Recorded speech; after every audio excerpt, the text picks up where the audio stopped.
Thank you very much. Good evening to the Filipinos. Magandang gabi po. And aloha. I am not going to, the program says lecture, but I never give a lecture. I just tell you stories.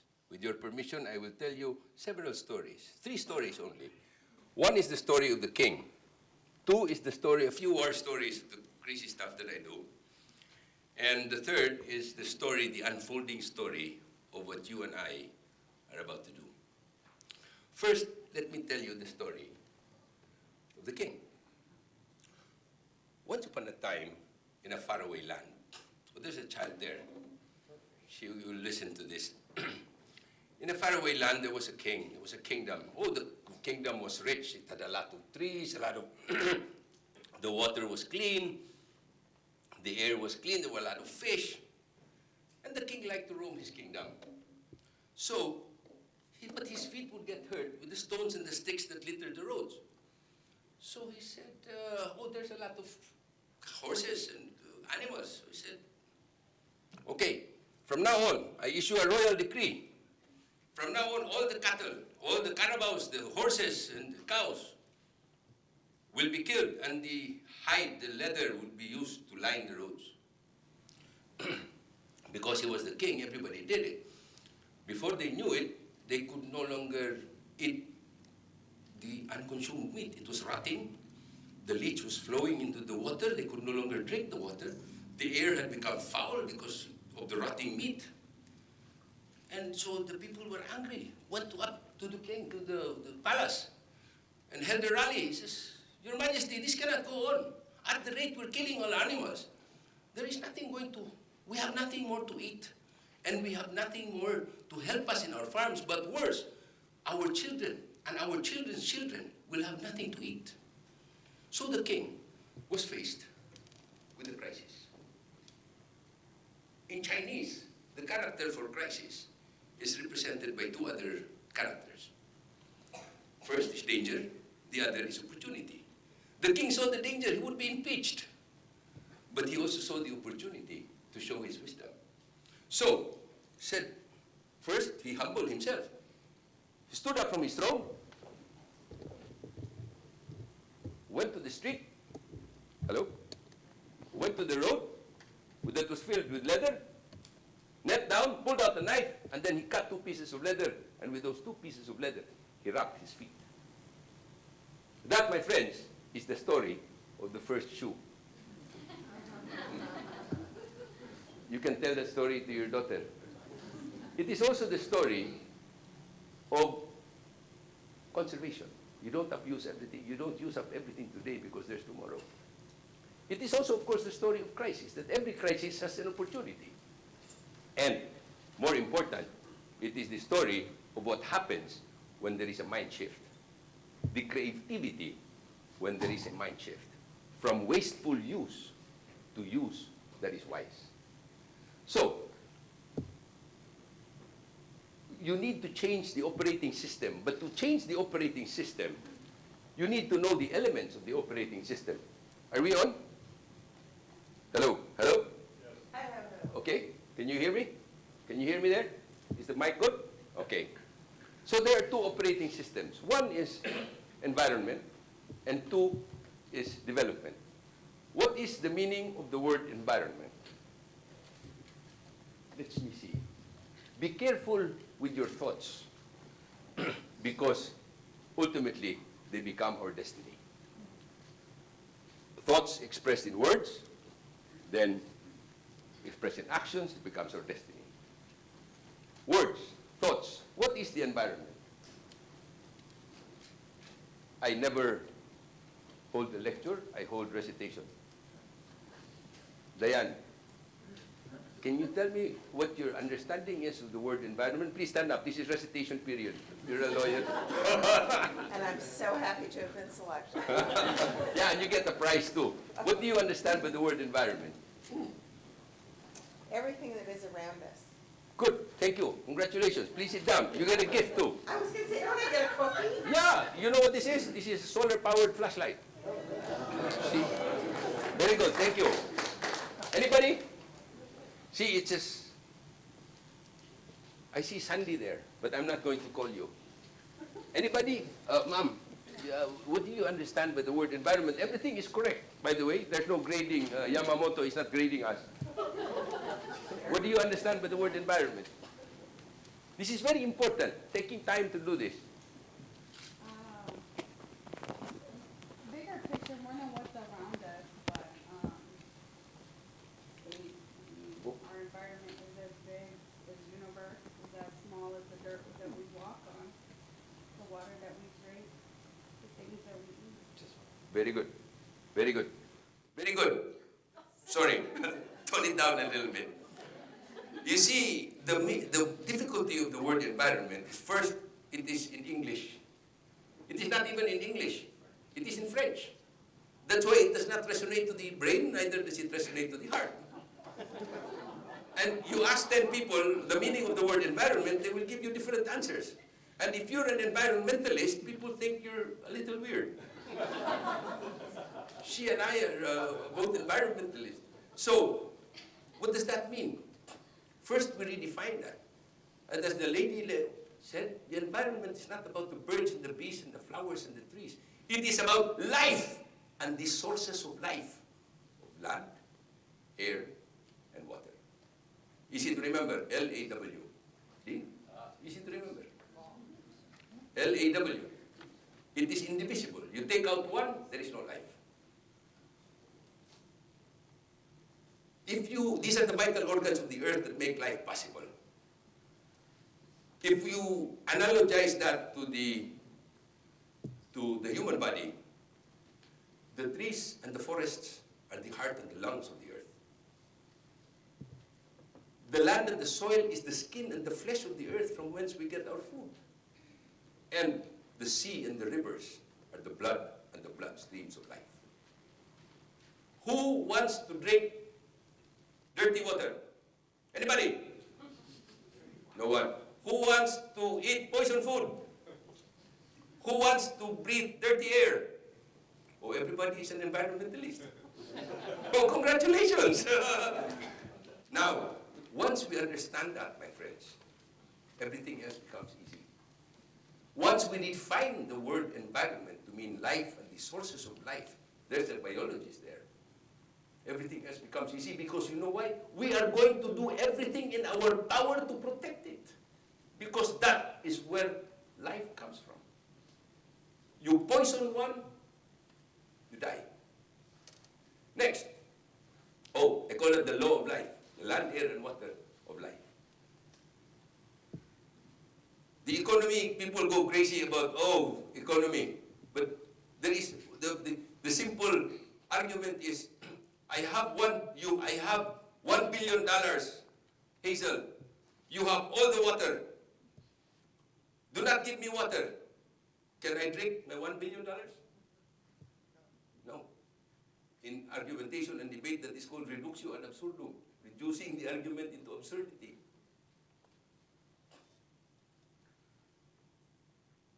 Development. There are countries we call developed and us developing. We Filipinos, we say, we're a developing country. Very good. We say these countries are developed because why? Because they consume the most resources, materials and energy. But you see, terminologically, the word consume, the synonym of the word consume is waste. Consumption, another word for consumption, by the way, is tuberculosis, which is a lit bacteria eating the living tissues of the human body. Economics is defined as the efficient use of scarce resources.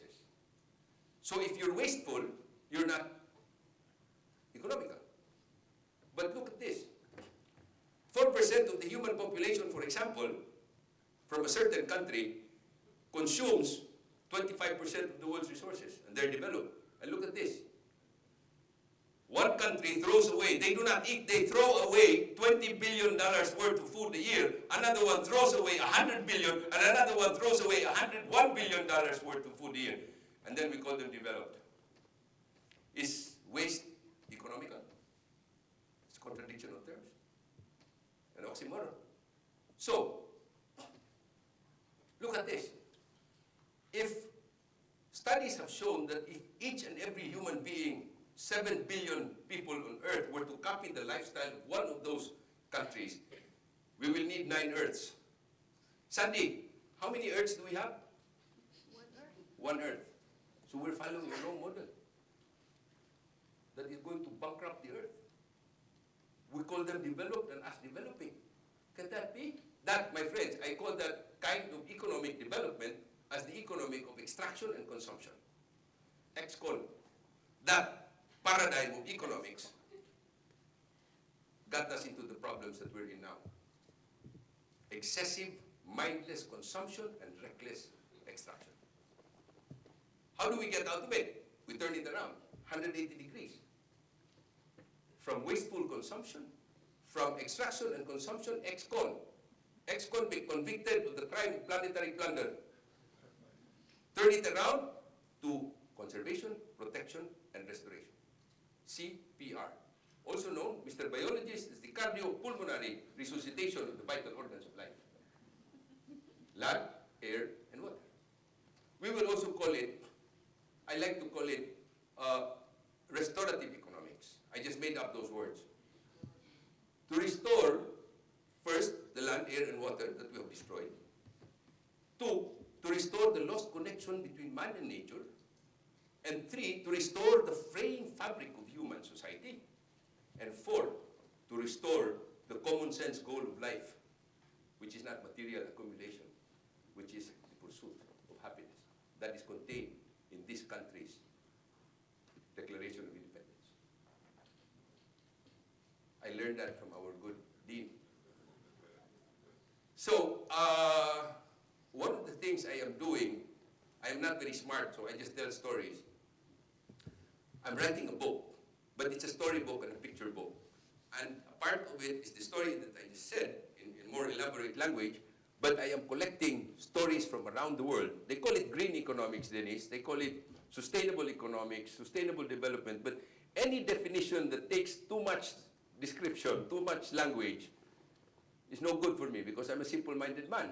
So I call it CPR economics, economics that conserves, protects, and restores. Pretty simple. So I'm collecting the stories around the world. I have 30, 40, and it's available. It's, what do you call that? Outsourcing, not sourcing? Crowdsourcing. You're most welcome to give me ideas. In fact, you will have sign-up forms shortly. And the title of the book is Shooting Stars and Dancing Fish. I'll tell you more about when you ask. Now, I just have a little favor to ask you. Please stop calling us developing and others developed countries.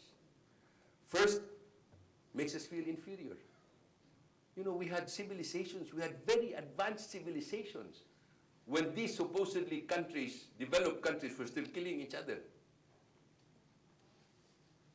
Number 2, as we said earlier, we are copying the wrong model of development.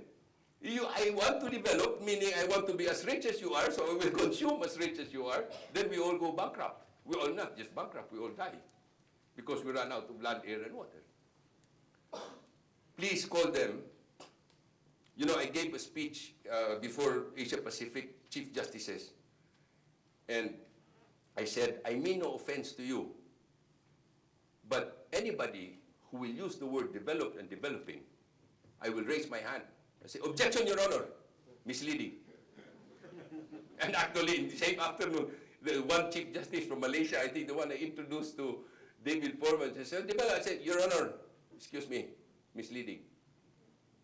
Call them over-consuming countries and us low-consuming countries, LCC and OCCs. When you change words, you change meanings. When you change meanings, eventually, we begin to change mindsets. Now, for the war stories. This is the Philippines. Where is the Philippines? Hey, Filipinos, where is the Philippines? Do you still remember where the Philippines is? You can hardly see it. It's so small right there. You see? Right there. Asia, Hawaii is somewhere here, right here. Yeah. You see, it is so small, but it is one of the mega diversity countries that hold almost 80% of all biological life on Earth. There are 17. That's a page. That's a cover of a book called Mega Diversity. And we've heard of the Galapagos Islands. We've heard of Charles Darwin, Mr. Biologist.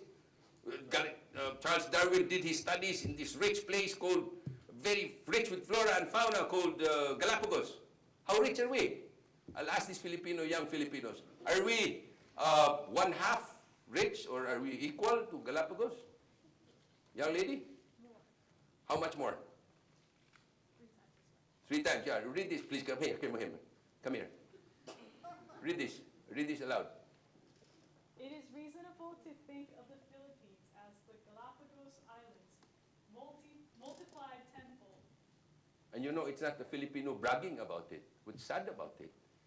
It is Lawrence Heaney. That's a page out of the book called Vanishing Treasures of the Philippine Forest. Lawrence Heaney of the University of Chicago. You probably know him. Of the University of Chicago Museum of Natural History. Sad, but well, you know what happened? And then look at this. But using the paradigm of extraction and consumption, this is how our forests look like. It was all green barely 100 years ago. Less than 100 years later, look at what happened. And they call it development. They call it progress. They call it contribution to gross domestic product, GDP, also known as gross domestic product. No, great disaster for the planet. So, my friends, I am not a lawyer. I am only a storyteller. I was very young, just out of law school. I had a 3-year-old son. And I said, when I saw this, we were cutting the trees down. We only had 800,000 hectares left of virgin forests in the Philippines. And we were cutting them down at the rate of 120,000 hectares per year. And these are all government data. And I said, you know, it doesn't take a lot of rocket science to understand that in 7 years, there's going to be no forest left, no virgin forest left, no old tropical. So I said, what will I do? Well, I can tell a story. But if I go to CNN, nobody's going to listen to me. But I can tell a story in the way that I know how. Law is my medium. And perhaps the court is the canvas of my art. So I said, I will go tell a story. Very nice. I filed the case in behalf of children and future generations, saying that when my son becomes 10 years old, he's not going to get any forest left. Simple. And if he has children, no more forest. Simple. Very simple, common sense. Outright dismissed by the court. Thank you very much. Congratulations. Dismissed by the court. It's 1990. No standing to sue. No personality to sue. The children and future generations do not have plaintiff, are not suitable plaintiffs because they do not have personality to sue. So I didn't even know how to file a petition for certiorari. But I went all the way to the Supreme Court to file a petition for certiorari. You know, when you don't know much, it helps when you're not very smart because you don't analyze too much. So I just went ahead, the common sense. And then the Supreme Court, the issue was whether or not the children had personality to sue, acting on their own behalf and on behalf of generations yet unborn. And the Supreme Court said, can you read that, Noel? If they are now specially mentioned in the fundamental law of the land, it is because, unless it is written in the Constitution itself. I get to Dean Abbey, the climax of this. They give it to Dean Abbey. The day would not be Sure. too far when all else would be lost, not only for this generation, but also for succeeding generations. Generations which stand to inherit nothing but a parched earth incapable of sustaining life. My friends, that was 1 generation ago, 1993 to be exact, July. Today, look what's happening to California. They have water anymore. And 1 generation from now, it's going to get even worse. So, the beauty was, you know, very nice language, but the beauty was, when the case was pending, the Secretary of the Department of Environment used the case and went to the logging concessionaires. There were logging concessionaires. They were given 4 million hectares. 4 million hectares of the remaining 800,000, they were given 4 million to log over. So that's 5 times more than what was available. So he used this. He said, look, I'm being sued. So I have to cancel the logging concessions in the remaining 800,000 hectares and shifted policy to the secondary growth. And then a law was passed converting it, the protected areas law, converted it into the initial component of the protected areas of the Philippines. So good, you got by administrative fiat what was, what the story that I told. I tried to tell. And 22 years hence, one generation after, only with this president, all logging in the Philippines has been cancelled because there's nothing left. And all the flooding has happened. So it's not the case that made it happen. It was nature made it happen. And I did direct action work. I don't want to talk about it, but you can read some of the crazy stuff that I did in the book of Oliver Hope. He cited one of these cases as one of the cases that, mattered. And he writes like John Grisham. But one of the things I learned, and this is, never wait nor depend on government to take action. Do it yourself. Then government will follow. Now, as far as our sea is concerned, look at this. I see our friend Alan White there. There is this book. He studied where is the richest marine waters on earth. This is the book of the UN. 4,000 pages, 6 volumes. They said, oh, it's there, somewhere there. Look at that. But here is, Hawaii is here. Oh, it's there. The Coral Triangle, and it's there. The Indo-Malay Philippine Archipelago. It is the center of marine biodiversity on earth. But further studies showed by Dr. Kent Carpenter, again, not a Filipino, who said, look, the center of the center. Can you read that, Carlito? The center. The Philippines is the center of marine biodiversity on Earth. My God. I'm a scuba diver. I understand what that means. It is the center, the epicenter of marine biodiversity on Earth. But look what we've done. This is the Manila Bay.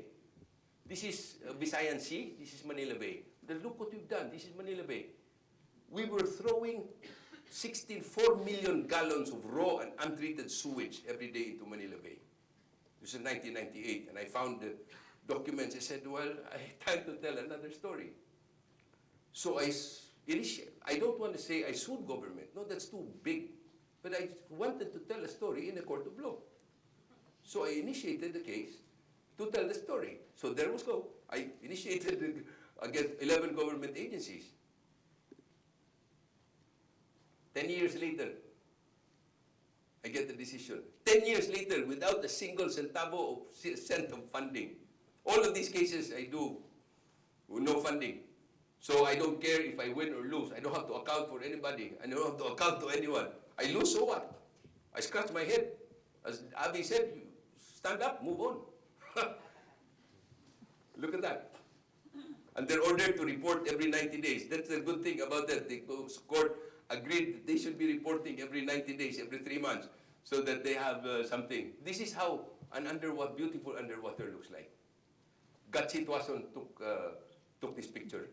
So, and this is how damaged corals. Cyanide fishing and dynamite fishing. Only less than 2% of the Philippine corals, the richest coral reefs on earth, remain intact. So I said, what am I going to do? Where my place is, the one, Visayan Sea, I have a home there, I'll show it a bit later. So I said, I guess it is my curse. I cannot stay put. I cannot talk about something and not do anything. One does not have any right to complain unless you at least do something about it. So I said, look at this. This is the Visayan Marine Triangle. So I said, well, I started arresting people. One of my students said, how can you arrest people? I said, well, by pure guts. My daughter says I have more guts than brains. And she's right. So I started arresting the dynamite fishermen, but I said, no. There must be something else here. So I went after the syndicates that were supplying the blasting caps and the blasting powder. So this is the largest seizure of blasting caps and blasting powder. Blasting caps alone, detonating fuse was 3 kilometers long. Imagine how many corals that will destroy, how much fish. Largest seizure of blasting caps. And you know who funded and who organized the trade? It was not government. This is another raid that we conducted in the central Philippines. This was in Cavite, in the northern Philippines, near Manila. This is another one. And even public officials, I don't give a damn if you're a public official. I'm going to sue you to high heavens. And then we were having problems with commercial fishing boats. But then I didn't have a boat, so I borrowed the gunboat of the Navy. The Commodore was my friend. So I said, can you borrow your boat? So he lent me his boat, and then this is one of the scenes. I want to point you out to this guy. These were the Filipino FBI. We called them the National Bureau of Investigation. This was a Navy SEAL. My Commodore friend said, you know, you're doing such crazy stuff. Can I send you bodyguards? I said, I don't need one. And he sent me a SEAL team. This is the head of the SEAL team. You see this man? So we did, you know, we arrested these guys. This is one of the richest commercial fishing boat owners. Put him in jail. Of course, that got me into trouble. See that? It says, 2 days later, he was shot. Somebody entered his house. And then there was a news that there was a 1 million reward for who could assassinate him and me. But they cannot find me. Even my wife cannot find me. But he was shot. He was killed. But then, I prosecute them. But my friends, life is about redemption, remember? We all commit mistakes, but give us the excuse to correct ourselves. So I asked the court to put them on probation, suspended sentence, but as a condition of probation, they serve as fish wardens. They take care of the sea. Then they all become my friends now. We drink together. They're now helping me put up the marine protected areas. And I am very honored that the co-father of community-based marine protected areas in the Philippines is right there. Stand up, please stand up, Alan White. He works here now. He works here now. I sought him out. So these are protected areas. And even the commercial fishing boat owners, who were very angry at me, are now making fish condominiums with me. Oh, this is my little house on the beach. This is the view of the house. I have reserved one of the hammocks for you, Dean Abby. The other one is for Denise. And then the other one they can borrow from you. Oh, there's Mike Wilson there? I see him. Okay, you can borrow the other one from Denise. So I just, you know, while I was doing this, I was training kids, experiential training. That's what I do. That's why I ask my students to plan. I bring them out to the sea. You know, 90% of Filipinos do not know how to swim. We live in the richest marine waters on earth, but 90% of us do not know how to swim. So I bring them out, teach them how to plant, etc. Even manure, you've all eaten. Even manure, you can capture manure, you can capture the methane. From human manure, you can capture the methane and we turn it into cooking gas. I mean, those are very simple technologies. And then we do not practice, we take out the word waste from our mental vocabulary. Plastics, we grind them, mix them with cement, and we turn them into fish condominiums. This is how a fish condominium looks like. See, underwater. See? Oh. But then November 2013, my friend Hayan came across. And then wiped us all out. See? That is what became. That was I took that 2 days after Hayan. So, erased. It said we were not damaged, we were erased. So, climate is real. The climate crisis is real to me.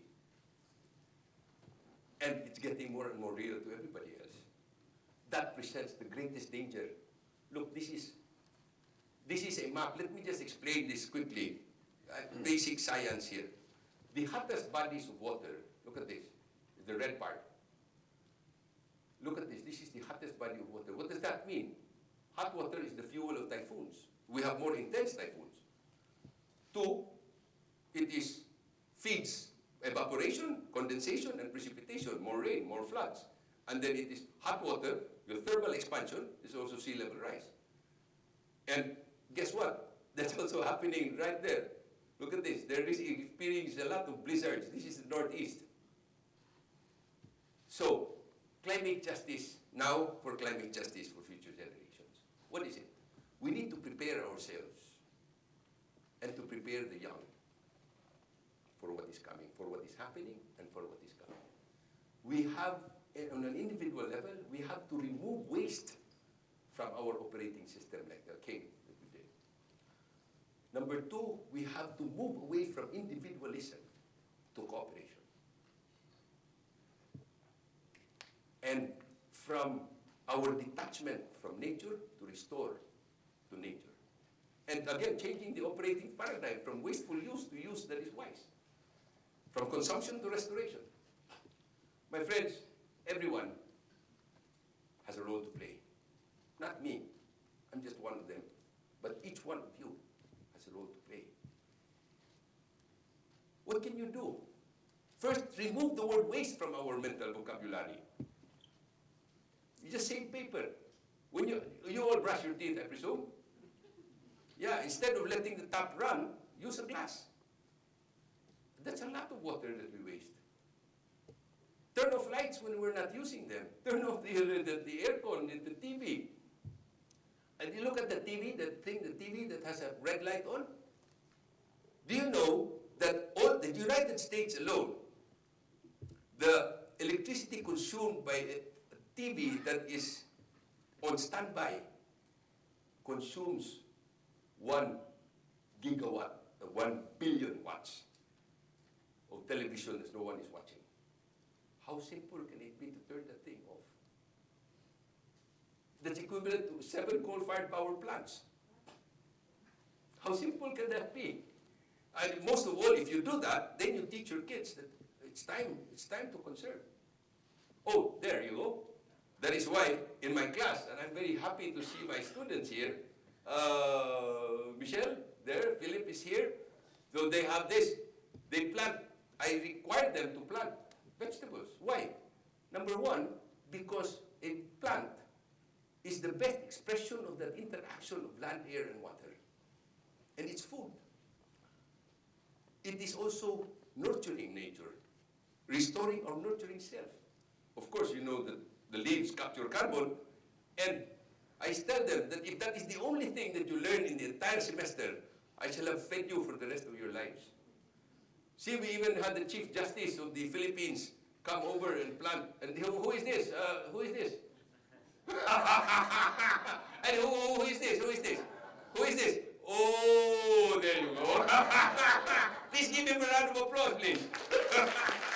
Thank you. I was not here then, but I saw that picture. Thank you, Spencer Kimura, for taking that picture. Did I give you this, Dean? Not yet. So you get for planting that vegetable. There you go.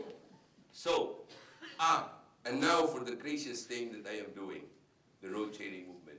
See, today is the 17th, and I just realized that today is the first anniversary of the craziest case that I filed last year, February 17th. Yes, last year it was a Monday. Today it's a Tuesday.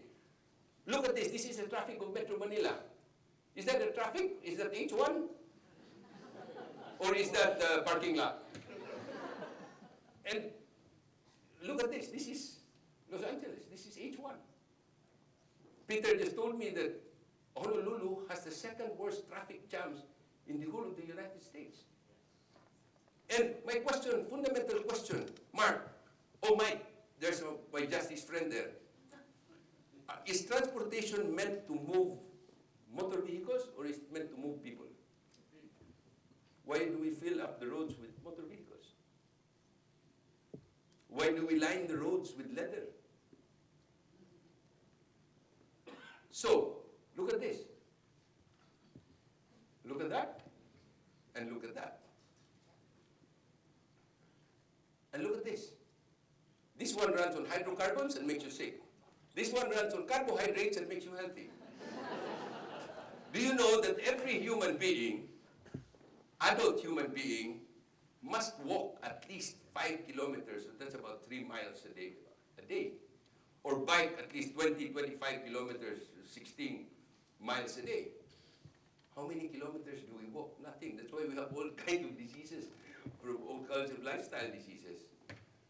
So, and for those climbing, I have this on judicial affidavit because last year, that the motor vehicle in its entire life cycle, from the mining of the ore to making of the steel, oil, and transport, and rubber, and the entire life cycle up to the HFCs that use in mobile air conditioning, and the oil is responsible for more than half, for more than 50% of all the climate-forcing gases.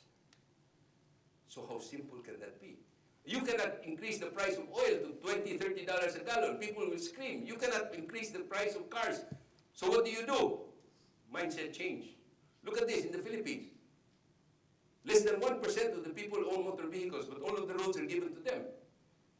People do not even given a proper sidewalk. Is that fair? No. Unequal constitution, unequal protection of the law. So, what do?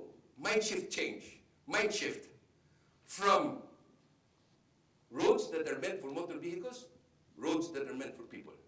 Mind shift 180 degrees from promoting private transportation to improving public transportation. From wasting space to efficient use of space. From road widening, road expansion, to road diet. From chasing after every square inch of the road to sharing the road. That's what we call, I'll explain that to you, bayanihan sa daan.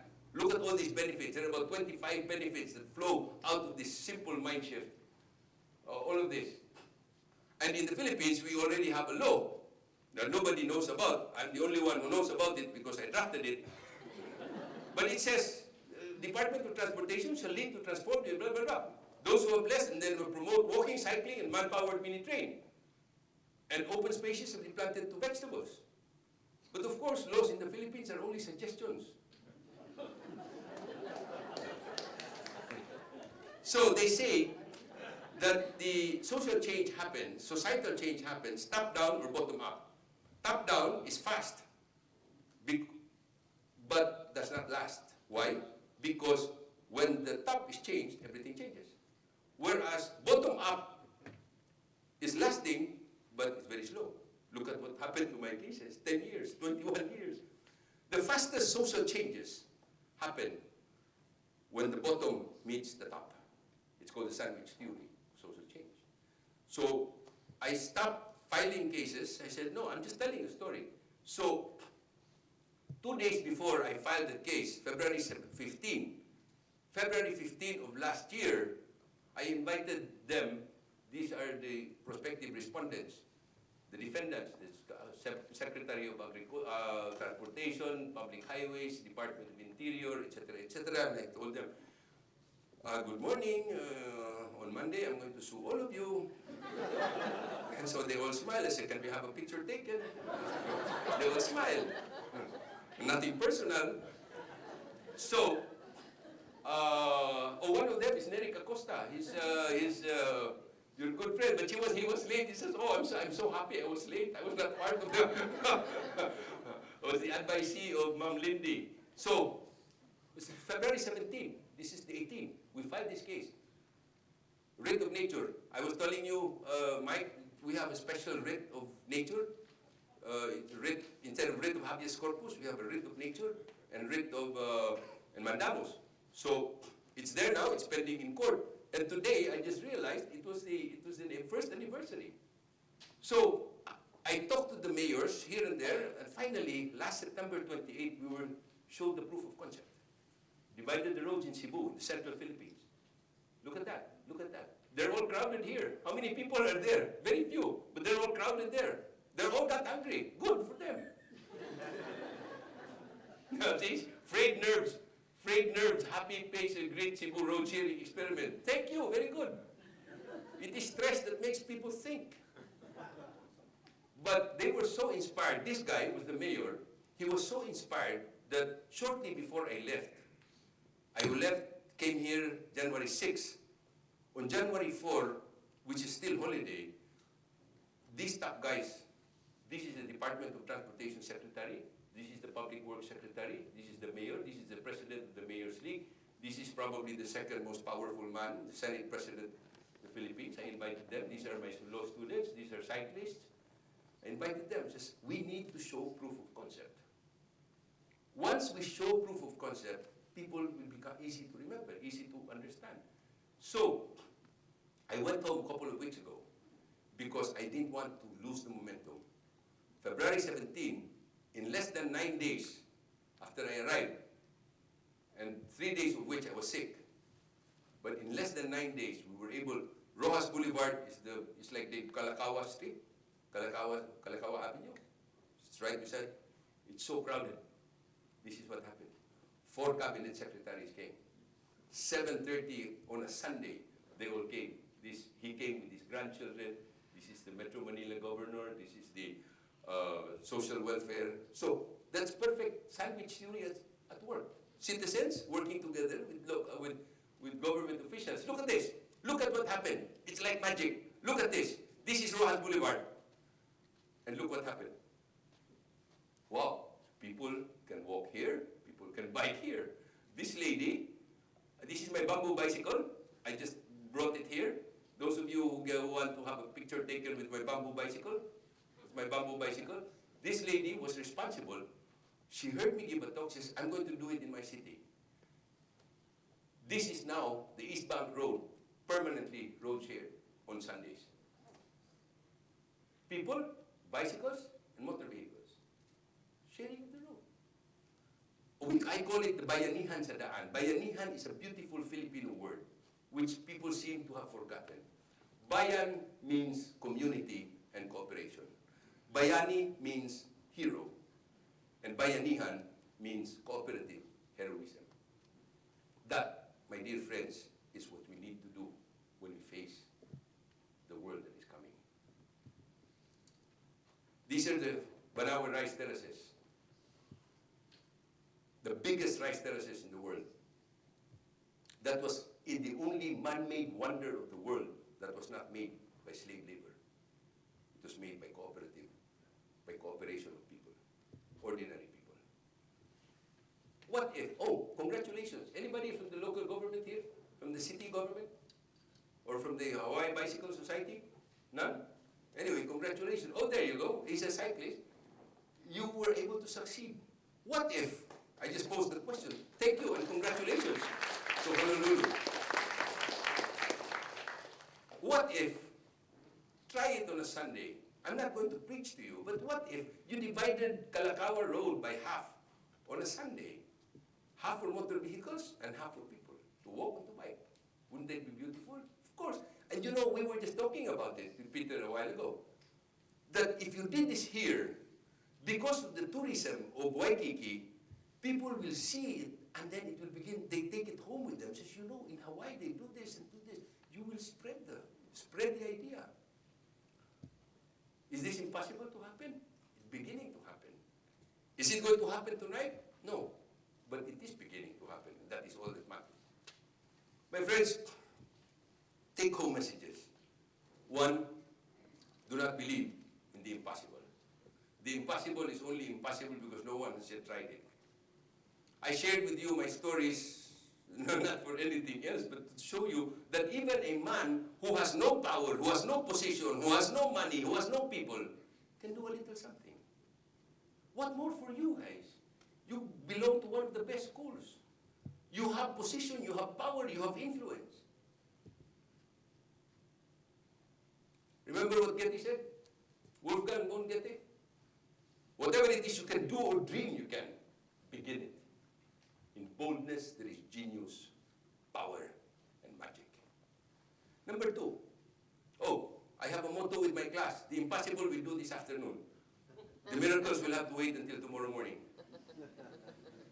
Number two, there is no limit to what we can achieve when we do not care who gets the credit.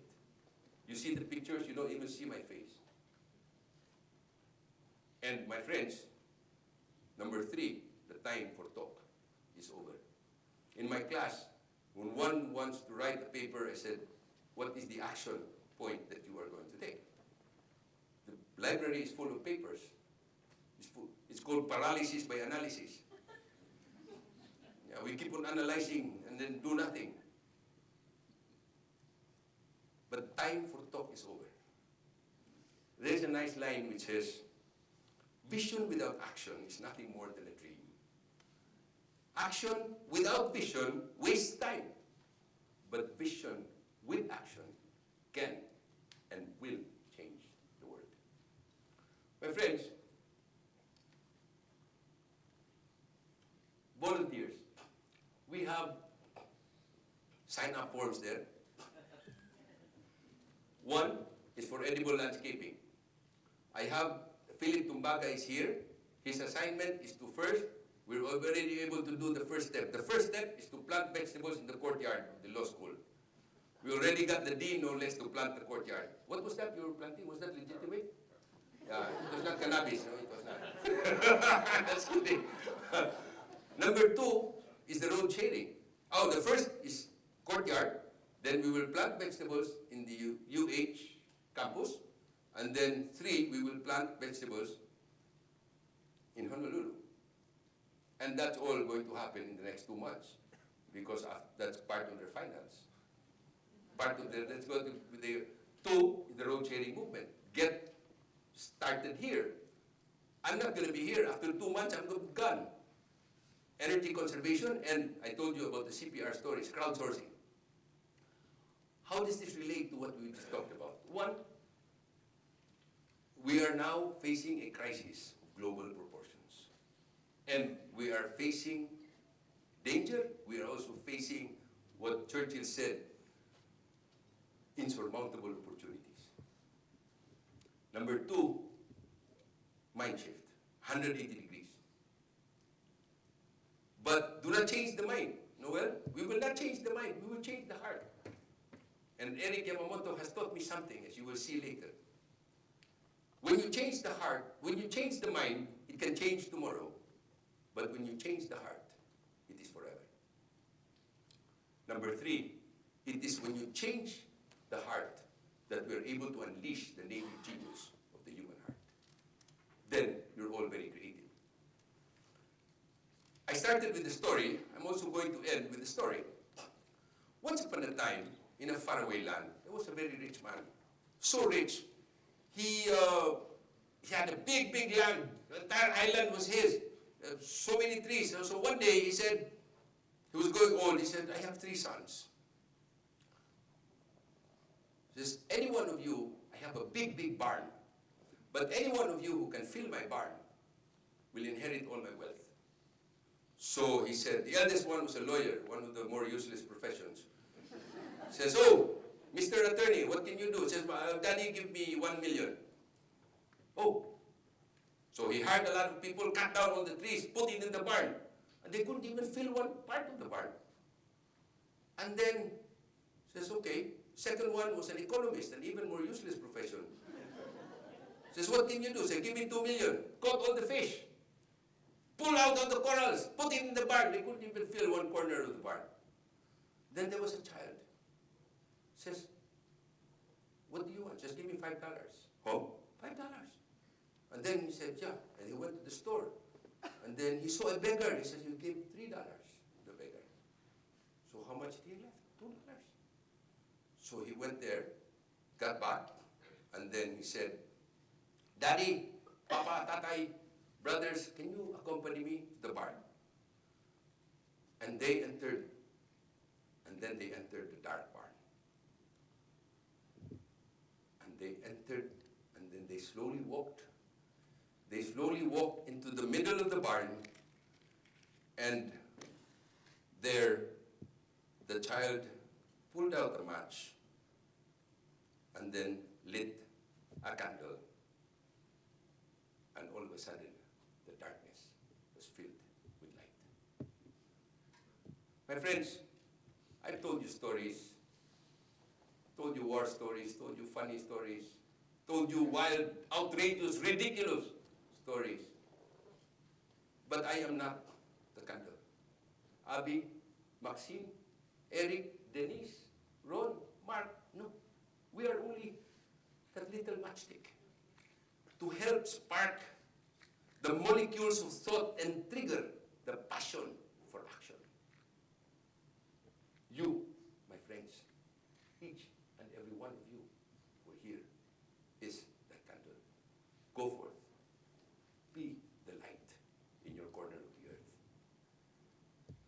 My friends, in closing, I would like to thank following people. My dear friend goes up first, Denise, Ron, Diane is not here, Marnelli, Jayul, Maxine, Noel, oh, there's your name, Noel, Lindy, Elena is there, Beverly Creamer, Pia Arboleda is here, and then of course the men. They come last, sorry, but they come last. Peter, David, Eric, Abby, Ariel, Hawaii Bicycle League. Thank you also to the UH for the honor. You do not give me honor. You give the Filipino honor. My friends, they say, if you want, that's why they're up there. The women are up there. If you want anything said, give it to a man. But if you want anything done, and done well, give it to a woman.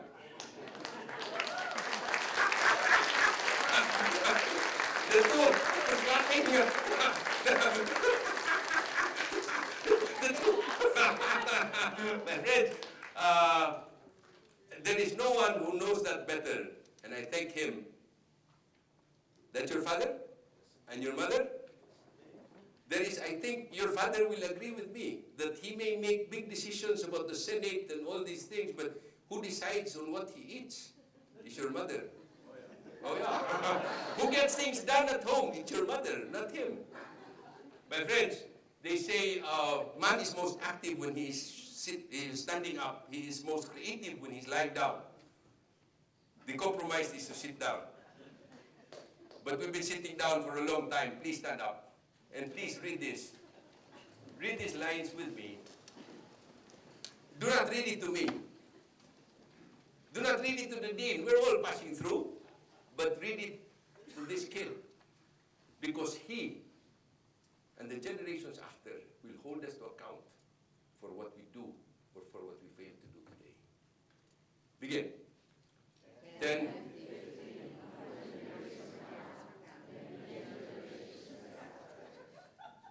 Are you whispering to me? We were talking about passion. Again. 10, 50, 100 years from now, and many generations hereafter. Let it be said, during our watch, while gifted with intelligence and insight, with privilege and position, with wealth of wisdom, and with the freedom and power of my will, let it be said that in our time and during our watch, we did our share. And maybe, just maybe, we will make a little difference. It's easy to make money. It's more interesting to make a little difference. At the end of the day, that is all that matters. Mahalo!